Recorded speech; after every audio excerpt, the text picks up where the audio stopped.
अस्सलाम वालेकुम नाज़रीन, आप देख रहे हैं तौहीद नेटवर्क। इस वक्त मेरे साथ मौजूद हैं हिंदुस्तान के आलमी शोहरत याफ्ता सना खान मुस्तफ़ा शायर इस्लाम जनाब मोहम्मद असलम गोंडवी साहब। आइए उनसे आपको रूबरू कराता हूँ। अस्सलाम वालेकुम हज़रत। वालेकुम अस्सलाम वरहमतुल्लाहि वबरकातुहू।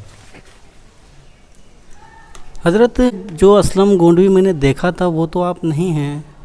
वो असलम गोंडवी एक नात खां हैं जो कलाम साहिब बस्तवी के पढ़े और रज़ा इंटरप्राइज़ हाजी असगर रजा शाह छोटा सोनापुर ने उनकी रिकॉर्डिंग किया। उस कैसेट का नाम है नूर की बरखा जी। उसके बाद उन्होंने तनवीर मदीना और महताब मदीना के नाम से रिकॉर्डिंग किया। कलाम शाही बस्तवी, असीर बुरहानपुरी, दीगर शोरा की नातों को उन्होंने पढ़ा और वो आपसे मुलाकात की, लेकिन मेरी रिकॉर्डिंग कैसेट ना होने की वजह से आपसे मुलाकात ना हो सकी। तो हज़रत, आपने ये नात पढ़ने का सिलसिला कब और कब से शुरू किया? नात रसूल का पढ़ना तो बचपन ही से शुरू किया, लेकिन लिखना और पढ़ना सन 1986 से शुरू किया। तो आपने सबसे पहली नात कौन सी लिखी थी? सबसे पहले नात शरीफ ये लिखी थी पूर्वी में कि चैन नाही आवे अरबी सजनवा मदीना में नूर बरसे। तो हज़रत, यही नात आपने सबसे पहले लिखी भी थी और यही नात सबसे पहले पढ़ी भी थी? जी।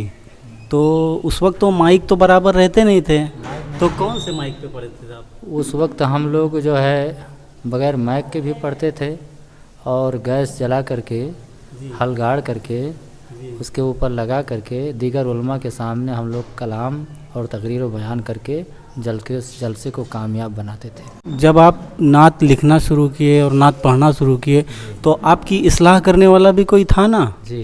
कौन? उस्ताजुस सोरा रईसुल कलम अदीब शहीर हज़रत अल्लामा अलहाज मोहम्मद साबिरुल कादरी नसीम बस्तवी, साबिक एडिटर माहनामा फैज़ुर रसूल बराव शरीफ ज़िला सिद्धार्थनगर यूपी। तो वो आपकी इस्लाह किया करते थे। तो कोई ऐसी इस्लाह बताइए जो एकदम मतलब उन्होंने आपको गलती बताई हो और आपने उस गलती को एक्सेप्ट किया हो, तो कोई आपकी नज़र में है? जैसे कि मुज़क्कर मुअन्नस के बारे में हज़रत ने फरमाया था और काफ़िया और रदीफ़ के बारे में जी, कि काफ़िया और रदीफ़ आपका दुरुस्त रहता है, लेकिन मिसरा में मुज़क्कर और मुअन्नस आप नहीं पहचान पाते हैं कि मुज़क्कर कहाँ इस्तेमाल करना चाहिए, मुअन्नस कहाँ इस्तेमाल करना चाहिए। जैसा कि मैं समझ रहा हूँ जहाँ कहाँ पे था लगना चाहिए, कहाँ पे थी लगना चाहिए। जी जी। तो उन्होंने आपकी इस बारे में इस्लाह की। और कोई? उसके अलावा हमारे उस्ताज़ों में तमाम उलमाए किराम हैं, जैसे कि मौलवी पीर मोहम्मद, मौलाना मिर्ज़ा बैग रहमतुल्लाह रूहानी मस्जिद के इमाम साहब, मौलाना अब्दुल हलीम साहब, मौलाना जमाल अहमद यार अलवी, मौजा घूरनपुर बेदियापुर के करीब बस्ती में महदौना बारून बाज़ार में इस वक्त वो पढ़ा रहे हैं। उन्होंने हमें फ़ारसी की तालीम दी और वो लोग सुन सुन के मसरूर होते रहे। जैसे कि मौलाना शकील अहमद खां टिकरी बाज़ार में पढ़ाते थे, पिपरा बारा खां वाले, मौलाना अब्दुल हफीज़ खान नगर चौरी वाले, ये दीगर उलमा हमको दादो तहसीन से नवाजते रहे।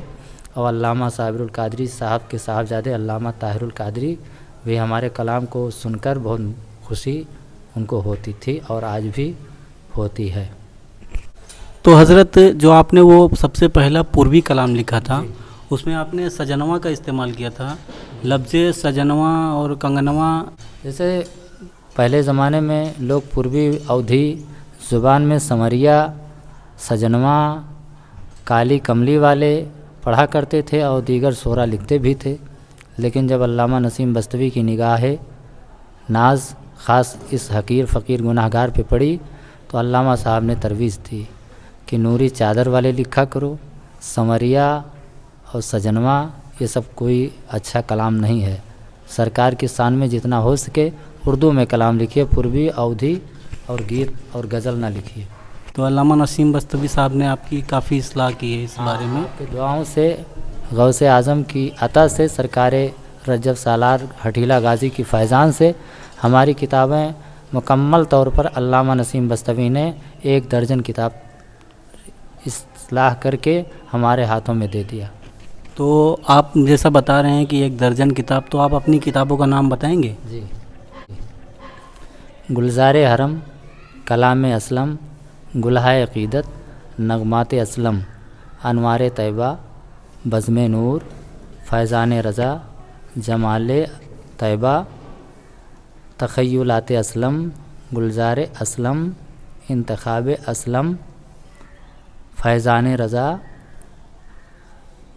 याद मदीना, नग़मे रोज़ा, उसके अलावा बहार हरम, नग़मे गौस। जी, जैसा इतना आपने किताबों का नाम गिना, इसमें से कुछ किताबें मेरे पास हैं, जी मैंने इंटरनेट से उसको डाउनलोड किया है।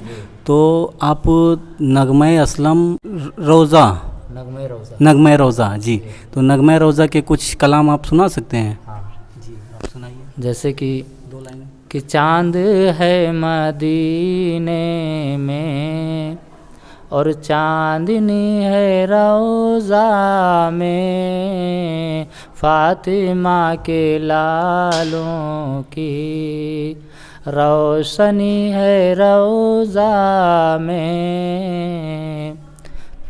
तो ये रोज़ा जो आप कह रहे हैं, तो ये रोज़ा कोई ख़ास जगह है या रोज़ा रसूल है? ये रोज़ा क्या है? ये रज्जब सालार हटीला गाजी का आस्थाना है। ये रजब हटीला शाह गाजी कौन है? ज़रा तो इस सैयद सालार मसूद गाजी के भांजे हैं। मेरात मसूदे में एक सतर में लिखा आपको मिलेगा, वज़ीरगंज के पास 3 किलोमीटर दूरी पर एक गांव रोज़ा वाक़ है, जहां रजब सालार हटीला का रोज़ा बताया जाता है। उसके बाद फिर रजब सालार हटीला का ज़िक्र ज़िला बाराबंकी बहराइच शरीफ, और उसके बाद काजू पाड़ा कुरला में मैं वहाँ प्रोग्राम करके आ चुका हूँ। जी, वहाँ भी रजब सालार हटीला का रोज़ा है। जी। तो ये रोज़ा और मज़ार अलग होता है या मतलब? रोज़ा के माने कब्र होता है और मज़ार शरीफ तो होता ही है, लेकिन उस गांव ही का नाम रोज़ा शरीफ है। तो मतलब जो आपके यहाँ दरगाह है वो किसकी है? वो रजब सालार हटीला गाजी अलैहिर्रहमा की है।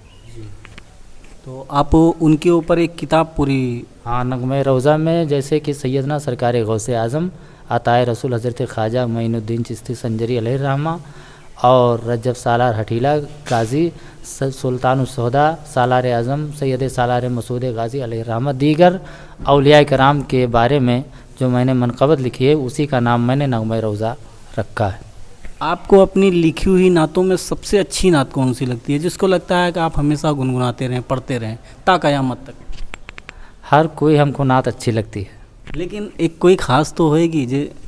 अब जैसे कि हमेशा वाली बात पहले रहती थी। जी, जी। बचपन में जो बातें थीं वो हमेशा उसको दोहराया जाता था। आज के दौर में जब से ये नट पैदा हुआ और नात खां पैदा हुए तो अच्छा, एक मिनट, ये नात खां और शायर ये दोनों में क्या फ़र्क है? नात खां के अंदर एडिंग है, कला है, आवाज़ है, उमंग है, जोश जवानी है, और शायर बेचारा लिखते लिखते मुरझा जाता है। मुरझाने के बाद मिंबर रसूल पर जब आता है, उलमाए किराम दादू तहसीन से नहीं नवाजते, मजमा देखता है तो हैरान नज़र आता है कि ये शायर क्या पढ़ पाएगा, इतना उम्र का है। वो लड़का जो पढ़ा है अभी वो बेहतरीन शायर है। जी, तो वो असल में शायर नहीं होता है, वो नात खां होता है और दूसरों की नातें उठाकर पढ़ता है और मक्ता गायब कर देता है। गायब कर देता तो ये मक्ता गायब करने पर फिर जो जिसकी नात रहती है, अगर वो सुनता है ये मक्ता गायब हो गया है, तो उसके दिल पर क्या बीतती है? आप एक शायर हैं और आपको मालूम होएगा कि किसी ने आपकी कोई नात चुराई हो और उसको पढ़ा हो और आपका मक्ता गायब कर दे, तो आपके ऊपर क्या बीती थी उस वक्त? जैसे कि हमारे पीर भाई अकमल मुशाहिदी सादुल्ला नगर वाले, उन्होंने बहुत पहले ही लिखा था कि तैबा बुलाना आका तैबा बुलाना। पढ़ने वाले ने पढ़ दिया लेकिन सज्जाद निज़ामी। हाँ, लेकिन मक्ता सज्जाद मक्ता नहीं पढ़ा। जी। और मैंने लिखा था कि करबला में जाने का बस यही बहाना था, उम्मत मोहम्मद को रब से बख्शवाना था, किसी साहब ने इसको पढ़ के नेट पे पहुंचा दिया। तो ये नाम बता सकते हैं आप कौन किसने पढ़ा है? ये नहीं बता सकता कि इसलिए कि मैं ज़्यादा देखता नहीं हूँ कि कौन कहाँ क्या कर रहा है, लेकिन मैं ये देखा कि मेरा लिखा हुआ कलाम करबला में जाने का बस यही बहाना था, उम्मत मोहम्मद को रब से बख्शवाना था। ये कलाम किसी ने पढ़ा लेकिन मक्ता नहीं पढ़ा। तो ये कलाम आपने कब सुना और लिखा कब था इस कलाम को? तकरीबन ये 7 साल पहले। 7 साल पहले आपने इस कलाम को लिखा था? तो आपने इसको कहीं पढ़ा था पहले? जब ये नाज शरीफ निकला था, आमद मोहम्मद से हर तरफ उजाला है जी, उसी बहर में मैंने ये लिखा था, करबला में जाने का बस यही बहाना है, उम्मत मोहम्मद को रब से बख्शवाना है। तो नहीं, तो उस वक्त तो ये 2007 साल पहले आज से तो उतना इंटरनेट तो आम नहीं था, तो जाहिर सी बात है जिसने पढ़ा उसने कहीं आपके स्टेज पे ही सुना होगा और वहीं लिखा होगा। रिकॉर्डिंग का दौरा है बाबू। बाज़ लोग बैठे रहते हैं, जब पढ़ने वाला पढ़ता है रिकॉर्ड कर लेते हैं। अब एक ज़माना था कि जब हम लोग जाते थे प्रोग्राम करने, अजमल साहब हों या बेकल साहब हों या हमारे उस्ताद मोहतरम अल्लामा नसीम बस्तवी अलैहिर्रहमा हों, हम लोग पढ़ते थे, रात में प्रोग्राम करते थे। और जो सुबह लोग कहते थे अफजल मुशाहिदी वगैरह से कि हज़रत जो रात में आपने पढ़ी है वो कलाम लिख दीजिए, तो एक किताब चिराग तैयबा दे दिया करते थे। हम लोग गुलजार हरम वो कलाम असलम दे करके वहाँ से रुखसती लेते थे, लेकिन लिखते नहीं थे जी। उसको। कई महीना तक उस नात को पढ़ा करते थे जी। तो मतलब ये नात खां ये लोग होते हैं जो दूसरों की नातों को उठाते हैं हाँ और पढ़ना चालू। हाँ, और पढ़ने के साथ साथ इनको ये भी इनवाइट होती है कि जैसे हमको बोल दे कि ऐसा कलाम लिखो कि जिसमें मेरा मक्ता भी डाल दीजिए, मैं आपको 1000-2000 दे दूंगा और मोबाइल पे बात करेंगे। तो बेवकूफ़ शायर है वो जो मक्ता डाल देता है जी, दूसरे का नाम का मक्ता। यानी आपके कहने का मतलब है शायर की पूरी मेहनत एक मक्ते में होती है। मक्ते में होती है, इसलिए उसी से असर पड़ता है कि ये लिखा किसने है। तो उसको हक उसका मिलना चाहिए। हक उसको मिलना चाहिए। लोग रुपये के लालच में मक्ता भी डाल दिया करते हैं जी। लेकिन आजकल तो नात खां इतने बड़े बड़े हो गए हैं और इतनी मोटी रकम मांग लेते हैं कि इंसान एक बार बुलाने के लिए सोचता है। हाँ, हक है, सच है। इसलिए कि आज के दौर में अल्लामा नसीम बस्तवी ने यह भी मुझसे फरमाया था कि बिला दावत कहीं जाना नहीं, ज़ीनत जश्न में जाना नहीं, और बड़े से बड़े आलिम दीन आएंगे, शायर हिंदुस्तान आएंगे, अगर आपकी दावत नहीं होगी तो नहीं जाना। एक दिन असलम साहब ऐसा आएगा कि खुद तुम उस मेंबर पे पहुंचोगे, हिंदुस्तान के मशहूर शोरा आपसे मिलेंगे, हिंदुस्तान के मशहूर मुकर्रिर मिलेंगे। तो अल्लाह ताला ने वो दिन नसीब किया कि अच्छों से मुलाकात होती रही। मैं कचौचा से लेके मारहरा शरीफ तक, पीलीभीत से लेके बरेली शरीफ तक, और बराऊं शरीफ और ढलमऊ शरीफ, दीगर जगहों पर आना जाना हुआ। खानकाहों में बैठने का मौका मिला, लोगों ने इज़्ज़त दिया, कलाम पढ़ने का मौका दिया। लेकिन हज़रत के कहने के मुताबिक, और जहाँ तक रहा नजराने की बात, नजराना भी हज़रत ने मना कर दिया था कि तय नहीं करना जी। लेकिन शायर को इतना दे देना चाहिए कि उसके भी बीवी बच्चे हैं, उसके भी घर वाले हैं, तो लोगों को ये भी नहीं सोचना चाहिए। और जो शायर मतलब मांगते हैं तो उनको भी इतना खुल के नहीं मांगना चाहिए 40,000 50,000। जैसे कि अल्लामा नसीम बस्तवी ने हमारी किताब जब इस्लाह किया तो हमने हज़रत को 400 रुपया दिया। पहली किताब सन 1990 में गुलजार हरम। 1990 में 400 रुपये तो काफ़ी मायने रखते थे। हाँ, तो हज़रत ने फरमाया कि मैंने तो मेहनत तो काफ़ी किया है, लेकिन मैं अपनी फ़न को नहीं बेचता। तो जैसे आपकी ये किताब है, इसके बाद कलाम असलम है, गुलाह अक़ीदत है, नगमात असलम है, अनवार तैयबा है, सारी किताबों का इस्लाह मैं करके आपके हाथ में दूंगा। और किताबत चांद प्रेस पर करवाइए, राठ हवेली मियाँगंज, और छपवाना बम्बई जाइए या दिल्ली जाइए, इससे हमें कोई मतलब नहीं है। लेकिन किताब को मंजर आम पर ज़रूर लाइएगा, हम अपनी फ़न नहीं बेचते हैं। चलिए हज़रत, मुझे आप कोई पूर्वी कलाम सुना दीजिए। दिल की धड़कन हमरे इतना क्यों बढ़ायो या नबी, दिल की धड़कन हमरे इतना क्यों बढ़ायो या नबी, अपने रोज़े पैहा हमहू का बुलायो या नबी। और रुए रुए के रतिया बीते, रुए रुए के दिनवा, और दिल में हमरे आगी असला गया वह हज के महीनावा, अब की तैबा मैहा हमहू का बुलायो या नबी, अब की तैबा मैहा हमहू का बुलायो या नबी। और दीद की खातिर आपकी बकरी ले जाते हैं शेर, और बकरी छोड़ाने जब वो पहुँचे रोके बोले शेर, ऐसे जंगल माँ हमेशा आयो जायो या नबी।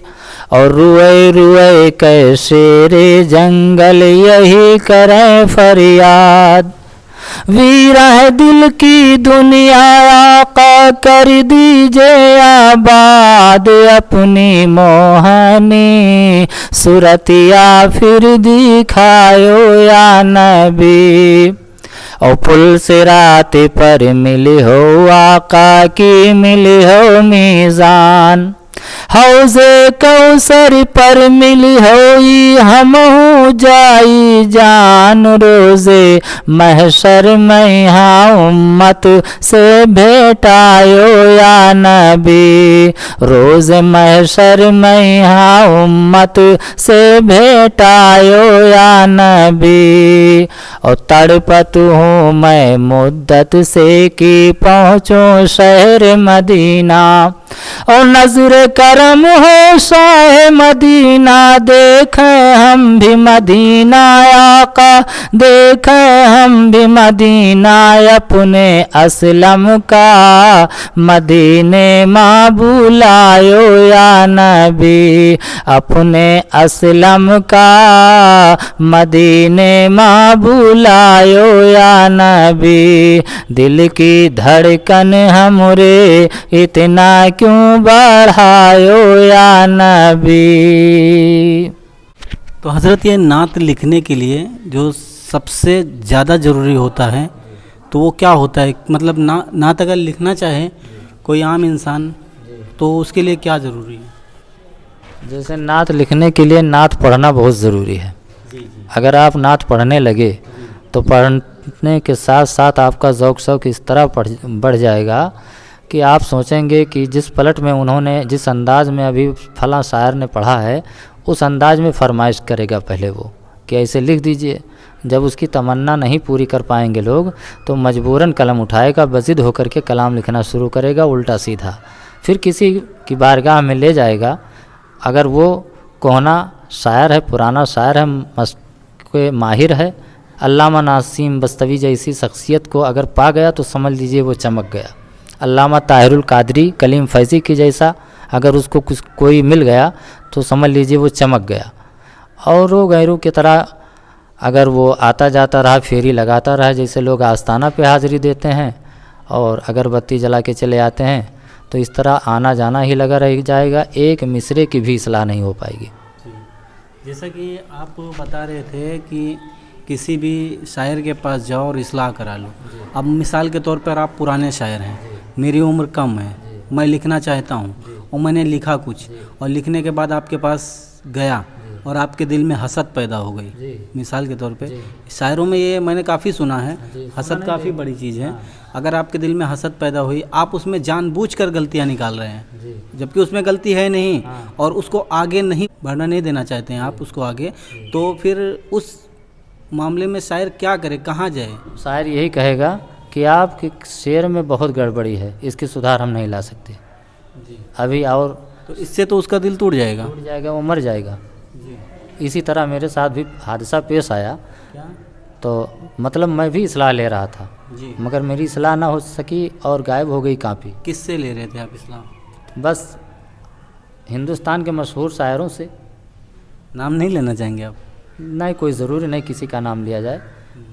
वहाँ से एक ठोकर लगी आपको, यानी इंसान ठोकर के बाद ही संभलता है, तो ये सच साबित हुआ और आपको भी एक ठोकर लगी। कोई हासिद के बारे में आपको मुझे मालूम पड़ा था जिन्होंने कुछ कहा था 30 पारा पढ़ के तुझको, हाँ, वो नात कौन सी थी और किस पे उसने बनाया था और कौन था? कहा था कि पा गया तू वलियों का सुल्तान असलम गोंडवी, हो गया तू शायर जीसान असलम गोंडवी, खाना तेरा आस्ताना के करीब, खाना तेरा आस्ताना के करीब रफ़का वो मस्तान असलम गोंडवी।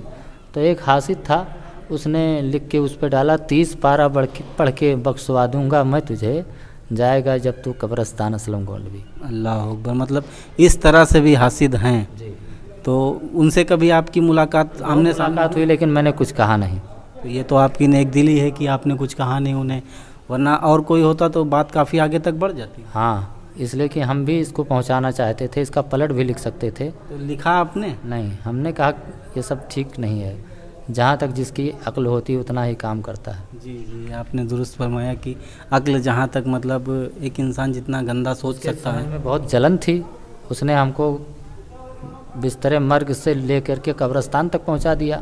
लेकिन मैं उसके लिए यही दुआ करूंगा कि अल्लाह ताला उसे अक्ल सलीम दे दे, समझ बूझ दे दे। तो आपने इस कहावत पर अमल किया कि अगर कुत्ता काट ले तो पलट कर उसको काटो मत। काटो मत इसलिए कि वो हर एक नुक्ता मोहम्मद का, हर एक पारा मोहम्मद का, कलाम पाक की सूरत में है चेहरा मोहम्मद का। वो पत्थर मारने वाले, वो कूड़ा डालने वाले सभी बदले मगर बदला नहीं रास्ता मोहम्मद का। सुभान अल्लाह, सुभान अल्लाह। तो काफ़ी अच्छे अंदाज में आप शायरी करते हैं। और आप रहते कहाँ पर हैं? और हमारा घर वहीं है रोज़ा शरीफ में। रोज़ा शरीफ ये पड़ता कहाँ पे है? ये वज़ीरगंज से 3 किलोमीटर दूरी पर रजब सालार हडीला गाजी अलैहिर्रहमा का आस्थाना है, वहीं मेरा घर है और वहीं मदरसा है, उसमें मैंने पढ़ा भी है। और दारुल उलूम गौसिया फैज़ुर रज़ा में भी पढ़ा है। कारी सैयद मोहम्मद नसीम महमूदपुर सादुल्ला नगर वाले मौलाना मिर्ज़ा बैग रहमतुल्लाह साहब और हाफिज़ रईस साहब पढ़ाते थे और वहाँ भी मैंने पढ़ा। पढ़ने के बाद फिर मैं मदरसा जामिया अहले सुन्नत मसूदुल उलूम में सन 1988 से लेकर के 7 मई सन 2011 तक पढ़ाता ही रहा, उसी में रहा। अपनी पूरी ज़िंदगी उसी में वक्फ कर दिया मैंने। तो ये आपके पूर्वजों की जगह है जहाँ आप रहते हैं? जी, ये आपके पूर्वजों की जगह है? जी, वहीं हमारा घर भी है, वहीं आस्थाना है, वही मदरसा है, वही मेरा समझ लीजिए दरसगाह भी है और वही हमारा तालीमी दरसगाह है और तदरीसी। तो आप इतने बड़े शायर हैं, असलम गोंडवी, एक ये नाम अगर पोस्टर में आता है तो पब्लिक के दिल में ये ख्याल आता है कि काफ़ी अच्छे शायर होंगे। लेकिन मैंने जब पहली बार देखा यहाँ पर करीब 2014 में, सन 2014 में मैंने भी एक नात आपकी सुनी थी, वो मेरे जहन में नहीं आ रही है, तो मुझे लगा कि आप ही। लेकिन मैंने उनसे उस नात की फरमाइश की तो उन्होंने कहा इस वक्त जहन में नहीं है। तो फिर आपसे मुलाकात हुई मेरी और आपने फिर बताया कि वो कोई दूसरे हैं। तो वो कहाँ के रहने वाले हैं और आपके नाम? वो असलम नईमी बलरामपुरी हैं, तुलसीपुर पचफड़वा मुफ्ती हफीजुल्लाह के इलाके के हैं और मैं असलम मुशाहिदी गोंडवी हूँ। तो मतलब वो भी गोंडा के ही हैं? गोंडा पहले था, बलरामपुर हो गया ना। वो तुलसीपुर पचफड़वा के रहने वाले हैं और हम बिल्कुल गोंडा के 21 किलोमीटर पहले ही हमारा घर पड़ता है। तो हज़रत आपको तो माइक पकड़े काफ़ी अरसा हो गया है और आप जब माइक पकड़ते होंगे तो ये जो दूसरा वाला पहले टाइप का, जैसे आज डिजिटल माइक आ रहे हैं या मिक्सर आ रहा है, इको वगैरह था, उस वक्त जब आपने, मेरे ख्याल से जब आपने नात पढ़ना शुरू किए होंगे तो ये सब तो नहीं रहा होगा। तो उस वक्त एकदम कलेजा निकाल के नात पढ़ना? हाँ, बग़ैर माइक के हम लोग पढ़ते थे बाबू। सलाम पढ़ाते थे, जब जुलूस मोहम्मदी का झंडा उठता था तो माइक लाया जाता था, तब ये होता था कि आज जो है अजान पढ़िए। एक सवाल रह गया था, जो नए उम्र के शायर हैं उनको आप क्या पैगाम देना चाहते हैं? उनको क्या पैगाम देंगे, वो बेचारे सलाम भी नहीं करते, बहुत दूर बैठते हैं, कतरा के बैठते हैं। हमारे ऐसा क्यों? वो सोचते हैं कि हमारे जैसा कोई दुनिया में बड़ा शायर है ही नहीं। लेकिन इंसान को अपने आप को हमेशा छोटा ही समझना चाहिए। छोटा समझना चाहिए, अदना समझना चाहिए, कतरा समझना चाहिए। कब आपसे कौन सी गलती हो जाए, उलमाए किराम की ज़ुबान कब खुल जाए आपके बारे में, कब आपको अल्लाह तौबा करना पड़े, कब क्या हो जाए, ये सब नहीं सोचते हैं। मसला ये है कि दूसरे की लिखी हुई कलाम होती है, जब पढ़ने पर उतर जाते हैं, अगर कलाम में कोई गड़बड़ी है तो फ़ौरन कह देंगे कि हमने नहीं लिखा है, फ़लाँ शायर का लिखा हुआ कलाम है। चलिए हज़रत, आप हमारे शो में आए, आपका बहुत बहुत शुक्रिया। जी, अल्लाह ताला आपको दिन दुनी रात चुगनी तरक्की अता फरमाए। बिलखुसूस सैयदना सरकार गौसे आज़म के सदक़े में, करबला के शहीद आज़म के सदक़े में हमारी आपकी जो मुलाकात हुई, आपने मेरी इज़्ज़त किया, मैं उसको अच्छा ही समझता हूँ। अपनी निगाहों से जिसे देखता हूँ उसको अच्छा ही कहता हूँ।